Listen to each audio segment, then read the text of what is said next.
किसी ने बहुत पते की बात कही है। क्या कही है कि एक व्यक्ति बोलकर निकल जाता है, लेकिन सुनने वाले को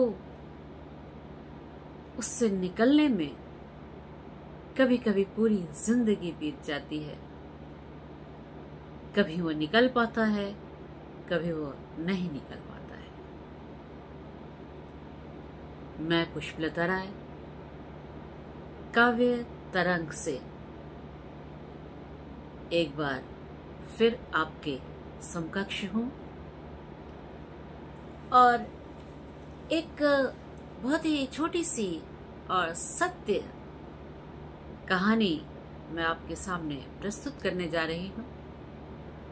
आप ध्यानपूर्वक इसे सुनिएगा। एक बार टीएन शेषन ये मुख्य चुनाव आयुक्त रहे हैं और जो कहानी मैं आपके समक्ष कहने जा रही हूं वो उनकी आत्मकथा का एक छोटा सा अंश है। एक बार वो अपनी पत्नी के साथ बाय रोड मसूरी जा रहे थे। गाड़ी चली जा रही थी। इसी बीच कार से बाहर उनकी पत्नी ने देखा कि एक पेड़ है, उस पे बया ने बहुत सारे घोंसले बनाए हुए हैं। बया का घोंसला सबसे खूबसूरत माना जाता है। उसका आकार कुछ इस तरह का होता है कि वो सभी को मोहित कर लेता है।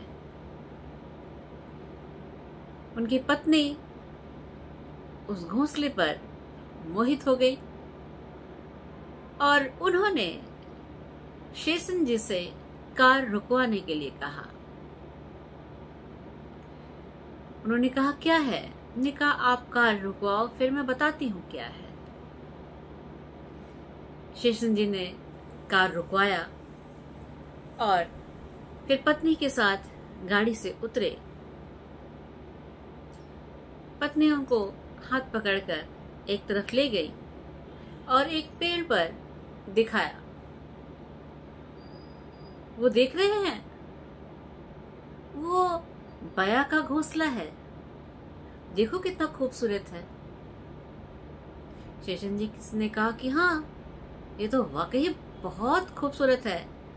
इसकी जो बुनाई है, घोंसले की जो बुनाई है, ऐसा लगता है किसी टॉप क्लास इंजीनियर ने उसका आर्किटेक्ट किया हुआ है और बड़े ही सफाई के साथ बड़े ही सुंदर ढंग से वो घोंसले बने हुए थे। उनकी पत्नी ने कहा, शेषन जी, एक घोंसला मुझे चाहिए।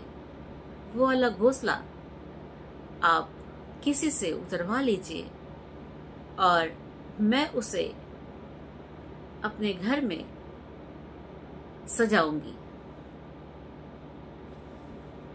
शेषन जी को उसमें कुछ आपत्तिजनक नहीं लगा। उन्होंने ड्राइवर को बुलाया। ड्राइवर से बोला कि देखो किसी तरह से वो जो बया का घोंसला है, एक घोंसला जो मैडम बता रही हैं, उसे किसी तरह से उतरवा कर ले आओ। वो इन्हें बहुत अच्छा लग रहा है। जो भी उतारे, कुछ थोड़ा बहुत पैसे अगर कोई ले तो दे देना, कोई बात नहीं, पर किसी अच्छे एक्सपर्ट से उसको उतरवा लो और फिर ला कर दे दो। ड्राइवर ने कहा अच्छा। फिर वो थोड़ा गया पास में तो देख रहा है कि कैसे घोंसले को उतारा जाए। तभी उसे एक बच्चा अपने भेड़ बकरियों को चराते हुए देखा। उसने उसे अपने पास बुलाया, जरा इधर आना। बच्चा दौड़ता दौड़ता ड्राइवर के पास गया। बोला क्या है अंकल? उसने कहा तुम्हें घोंसले उतारने आते, निकालने आते हैं? बोला हाँ। कहते ठीक है, मैं तुम्हें 10 रुपए दे दूंगा, तुम घोंसला उतार दो। बच्चे ने बोला नहीं, मैं घोंसला नहीं उतारूंगा। फिर वो अपनी भेड़ बकरियों के पास चला गया। ड्राइवर ने फिर उसे बुलाया, बोला चलो कोई बात नहीं, मैं तुम्हें 50 रुपए दे दूंगा, तुम घोंसला उतार दो। बोला ना, मैं नहीं उतारने वाला घोंसला, मैं जा रहा हूं। ड्राइवर को बड़ा अचंभा सा लग रहा था कि गरीब बच्चा इतने पैसे, इतने रुपए देने पर भी राजी ना हो रहा है। उसने फिर उसे बुलाया, अरे जरा इधर तो आओ,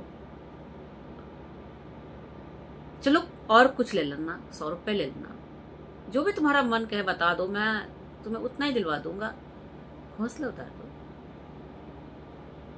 बच्चे ने कहा ना, घोंसला तो नहीं उतारूंगा मैं। फिर वो चला गया दौड़कर अपनी भेड़ बकरियों के पास झुंड में।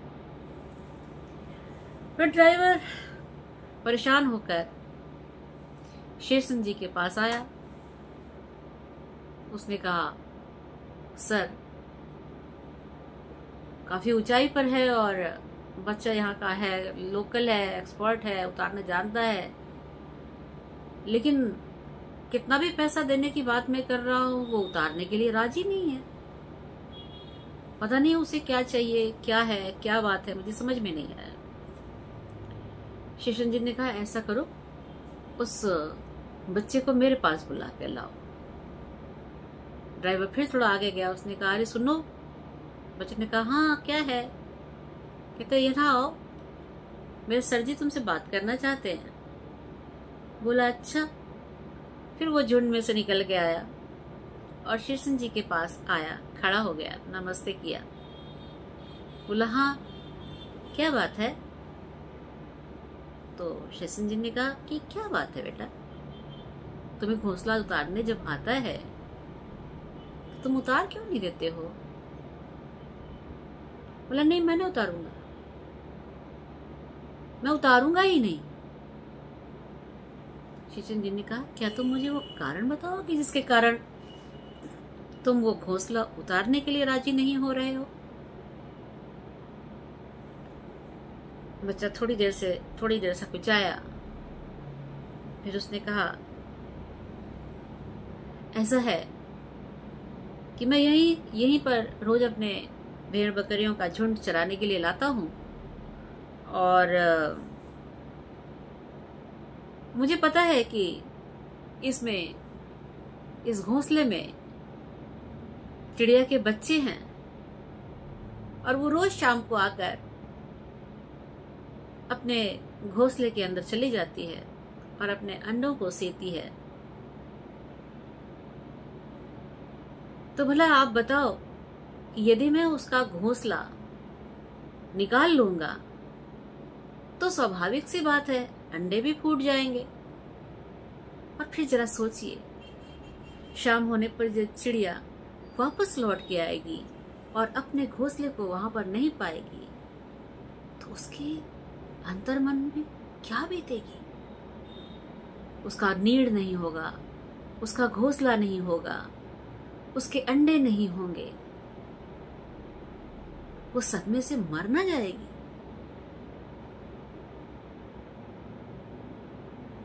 शेषन जी सन्न रह गए। उन्हें लगा कि ये बात उन्होंने क्यों नहीं सोची। उन्हें लगा मैं आईएएस और ये भेड़ बकरियों को चराने वाला अनपढ़ सा बच्चा, जो बात मैंने सोची ही नहीं, उस बात को इसने कितनी आसानी से कह दिया। कितनी मानवता है उसके अंदर। वाकई इंसान तो वो है जो मनुष्य तो क्या पशु पक्षियों के दर्द को भी समझता है। वो ये समझता है कि चिड़िया आएगी, अपना घोंसला नहीं पाएगी, परेशान होगी, खून के आंसू रोएगी, न जाने क्या उसके साथ घटित हो जाएगा। फिर उन्होंने बच्चे की बहुत प्रशंसा की और उसे वापस भेज दिया। ड्राइवर से कहा, गाड़ी ले चलो, घोंसला नहीं उतराऊंगा। घर गए, बात आई गई और हो गई। रात में सोते थे जब बिस्तर पर, तो उन्हें हमेशा वो बया का घोंसला और वो बच्चा याद आ जाता था कि क्या होगा अगर चिड़िया आएगी और अपने घोंसले को, अपने बच्चों को, अपने अंडों को नहीं पाएगी।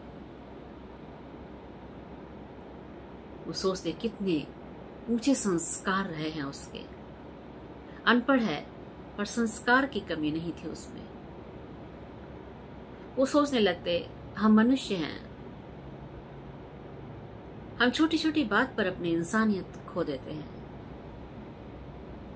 अपने स्वार्थ के लिए, अपनी सजावट के लिए, अपने गुरूर के लिए, अपने अहंकार के लिए, अपने स्टेटस के लिए हम क्या क्या नहीं कर बैठते हैं। हम कई ऐसे काम कर गुजरते हैं जिससे दूसरों के हृदय पर आघात लग जाता है, फिर भी हम नहीं सोचते हैं। हम मानव हैं, पर हमारे अंदर की मानवता कहीं खत्म होती जा रही है। पता नहीं वो संस्कार हम में क्यों नहीं पड़े जो उस बच्चे में थे। मैं आईएएस होकर जो चीज नहीं सोच पाया, उसने वह बात कितनी सरलता से कह दी थी। और उन्होंने अपनी आत्मकथा में इस घटना का जिक्र किया और इस बात को सिद्ध किया कि किसी की कही हुई बात कैसे हमारे दिलो दिमाग पर असर डालती है, कि वो कहकर तो बड़ी आसानी से निकल जाता है, पर हम उसकी बातों से निकल नहीं पाते हैं। इन बातों के दो रूप हो सकते हैं। अच्छी से तो हम कुछ सीख ले सकते हैं, लेकिन कोई गलत कह दे तो हमारी जिंदगी भी दूभर हो सकती है। एक संदेश शेषन जी की आत्मकथा की इस छोटी सी कथा से हमें मिलता है कि हम मनुष्य हैं और मानवता हमारा प्रथम धर्म है। हम कुछ भी करें, कुछ भी सोचें, उसमें किसी दूसरे का अहित नहीं छिपा होना चाहिए।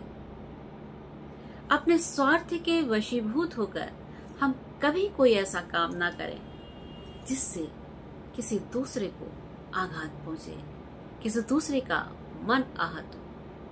किसी के मन को आहत करके, किसी को कष्ट पहुंचा के, किसी को तकलीफ पहुंचा के यदि हम कुछ हासिल कर लेते हैं तो उसका कोई मतलब नहीं रह जाता है। वह चीज एक मायने में व्यर्थ होती है, बेकार होती है।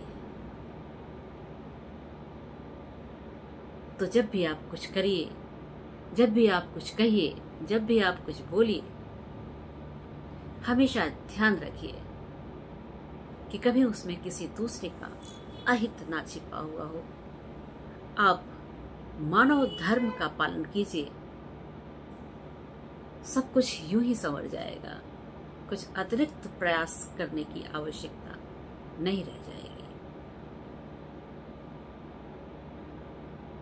मैं पुष्पलता राय इस छोटी सी सत्य कथा के साथ अपनी वाणी को विराम देती हूँ और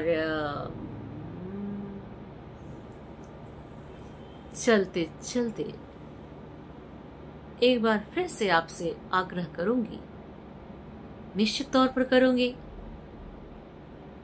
क्योंकि आप सब हमारे अपने हैं, हमारा परिवार बन रहे हैं। धीरे धीरे ही सही,